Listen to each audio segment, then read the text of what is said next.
ខេត្តសៀមរាបប្រៀបថានៅសតកាលខ្ញុំប្រតិព័ន្ធការបាត់ដំបងដល់ចិនគំរួញគួនកិនគេងផ្សងតែបាត់ដំបងកងស្មាចំបា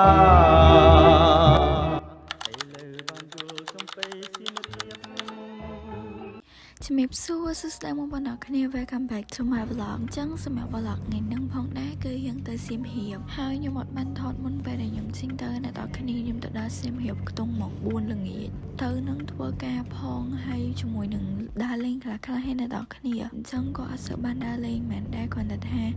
យើងឆ្លៀតខ្លះព្រោះទៅការងារហ្នឹងខ្ញុំ check in hotel ប្រហែលម៉ោង 4 ហើយខ្ញុំក៏ get ready ទៅញ៉ាំអីនៅខែវម៉ោង 5 ម៉ោង 6 អ្នកនរគ្នាខ្ញុំមកដល់ម៉ោង 4 ប៉ុន្តែខ្ញុំសម្រាប់មកផ្លែដែរហើយយើងក៏មកហៅអីញ៉ាំហើយខ្ញុំក៏មកញ៉ាំអីនៅម្ដុំ hotel ខ្ញុំដូចគ្នា so we got a soup hot pot and សាច់អាំងនិយាយទៅមកនឹងអត់មានដើរលេង 100% ទេអ្នកនរគ្នាគ្រាន់តែថាប៉ាខ្ញុំគាត់មកធ្វើការងារផងហើយឆ្លៀតនាំកូនដើរលេងបានខ្លះៗដោយសារខ្ញុំខាន់មកសៀមរាបយូរខ្លាំងមែនតើហ្មងអញ្ចឹងខ្ញុំ check in មកដល់ខ្ទង់ម៉ោង 4 ល្ងាចទេអ្នកនរគ្នាហើយយើងក៏សម្រាប់អីមកផ្លែចឹងទៅម៉ោង 6 ម៉ោងអីក៏ចេញមកហៅញ៉ាំអីហើយយើងទៅ pub street ទៅអីមកផ្លែចឹងទៅអញ្ចឹងអ្នកនរគ្នាអាចមើលទៅ vlog នេះគឺខ្លីៗអ្នកនរគ្នាខ្ញុំឆ្លៀតបានទៅហើយក៏ថតខ្លះទៅអញ្ចឹងបន្ទាប់ពីយើងញ៉ាំអីហើយយើងក៏ទៅ pub street អ្នកនរគ្នាអញ្ចឹងទៅ pub street ហ្នឹងយើងដើរមើលនេះមើលនោះអញ្ចឹងទៅហើយខ្ញុំក៏បានចូលផ្សារខ្មែរដូចគ្នាមានលក់របស់របរបុរាណរបស់ខ្មែរយើងច្រើនឆ្នៃដដែលអីចឹងទៅអញ្ចឹងបើពេលទៅកុំភ្លេចឈឺចូលផ្សារខ្មែរផងក្នុង vlog ហ្នឹងក៏ខ្ញុំចង់និយាយនៅខែវដែរតែគ្រាន់តែខ្ញុំរៀងអៀនហើយខានថតវីដេអូយូរហើយទៅផ្សារខ្មែរហ្នឹងក៏អត់បានញ៉ាំអីដែរណាតើគ្នាដោយសារទៅញ៉ាំ hot pot អីហើយអញ្ចឹងដាក់លេងចូលយើងគ្រាន់តែដើរមើលចង់ដឹងថាក្នុងហ្នឹងមានអីខ្លះដើរចូលហើយក៏ចេញមកវិញអញ្ចឹងទៅតែចេញមកវិញបានការ៉េមួយកែវដែរអ្នកនរគ្នា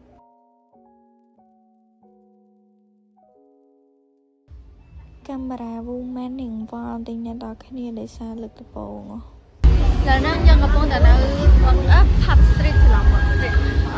មិនហ្នឹងយើងទៅរកញ៉ាំអីដោយសារតែល្ងាចហ្នឹងអត់បានដើរច្រើនអ្នកនរគ្នាដោយសារមកដល់រៀងល្ងាចដែរអញ្ចឹងយើងគ្រាន់តែរកអីញ៉ាំនេះចូលស្ថានភាពរកអីញ៉ាំហើយយើងដើរ pub street តិចគាត់បានដើរ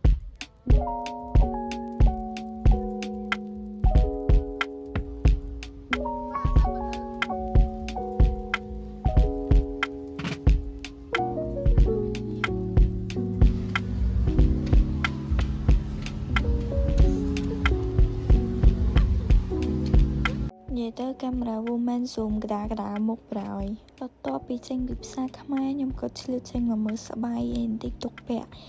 ថ្ងៃស្អែកដោយសារស្អែកខ្ញុំមានរោគខ្មៅនៅខ្វះស្បែកអញ្ចឹងយើងក៏ទិញស្បែកមួយពីរហើយម៉ាក់ខ្ញុំគាត់បានរោគមួយដែរអញ្ចឹងទៅនិយាយទៅបានដើរលេងច្រើនណាស់ដល់គ្នាគ្រាន់តែឆ្លៀតបានខ្លះដោយសារយើងមិនមែនមកដើរលេងយើងធ្វើការណាដល់គ្នាហើយពេលមកវិញហ្នឹងខ្ញុំក៏បាននំពុំនេះដូចគ្នាអ្នកគ្នានំពុំនឹងខ្ញុំឲ្យ10លើ10ឆ្ងាញ់មែននំពុំធម្មតាណាដល់គ្នាធំណាស់ដូចភីហ្សាអញ្ចឹងហើយគេមានដលងគេមានថែវគេមានលឹកតយគេមានពងទាប្រៃនិយាយទៅឆ្ងាញ់គេមានដូងមានអីចឹងទៅឆ្ងាញ់ហ្មងសូឥឡូវកាត់មកដល់ថ្ងៃទី2សូព្រឹកហ្នឹងbreakfast យើងបានកាទៀវទូកយ៉ាខ្ញុំហ្នឹងឯងកាទៀវទូកត្រូវហើយឆ្ងាញ់ណាស់ដល់គ្នាឆ្ងាញ់ខ្លាំងហ្មងខ្ញុំចូលចិត្តហើយយើងក៏បន្តដំណើរជិះឡានដើរលេងជិះឡានទស្សនកិច្ចមើលប្រាសាទមើលអីដែលសារអត់បានចុះលេងដល់គ្នាពេលវេលារៀងខោចអញ្ចឹងយើងគ្រាន់តែជិះកាត់គ្រប់ប្រាសាទហើយយើងមើលយើងថតអញ្ចឹងទៅបើថាឲ្យចុះថតឲ្យដើរប្រាសាទមួយ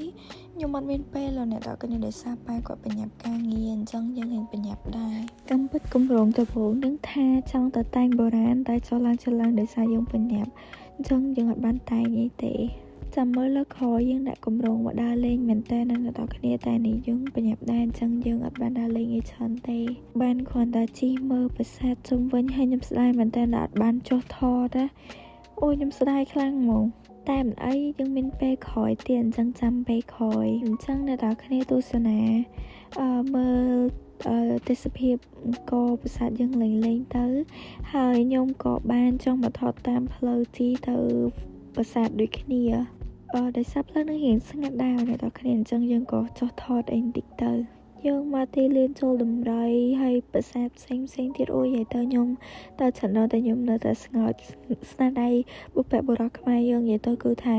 ស្អាតយកទៅមែនតើហ្មងនេះធំបានខ្ញុំជីកកាត់ជីអីខ្ញុំមានអារម្មណ៍ថាខ្ញុំសប្បាយចិត្តហើយខ្ញុំ fresh ហ្មងបើសិនជាខ្ញុំបានចូលខ្ញុំប្រហែលជាសប្បាយចិត្តលើសហ្នឹងទៀតខ្ញុំធ្លាប់ចូលនៅដល់គ្នាប៉ុន្តែឥឡូវនេះយើងអត់បានចូលស្ដាយមែនតើចាំលើកក្រោយហ្នឹងយើងកំពុងតែនៅភូមិប្រដាក់ហើយយើងក៏មកទិញយើងសិប្បកម្មដែលធ្វើដោយដៃស្នាដៃខ្មែរយើងនៅដល់គ្នាអញ្ចឹងនៅដល់គ្នាពេលដែលមកដល់សៀមរាបកុំភ្លេចមកភូមិប្រដាក់ហើយយើងទិញអីយកតាមដោយសារនេះធ្វើខ្មែរធ្វើដោយដៃអញ្ចឹងតែចុះកុំភ្លេចជួយ support កូនអញ្ចឹងបន្ទាប់ពីខ្ញុំជិះ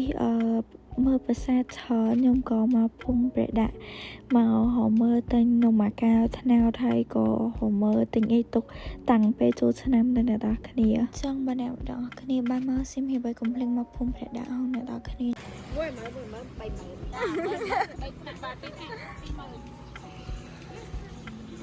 ដេញគ្រឿងម៉ែដែលធ្វើដៃអានោះតាមពុះស្អាតណាស់ហ៎តាមពុះអើយក៏ជូតមក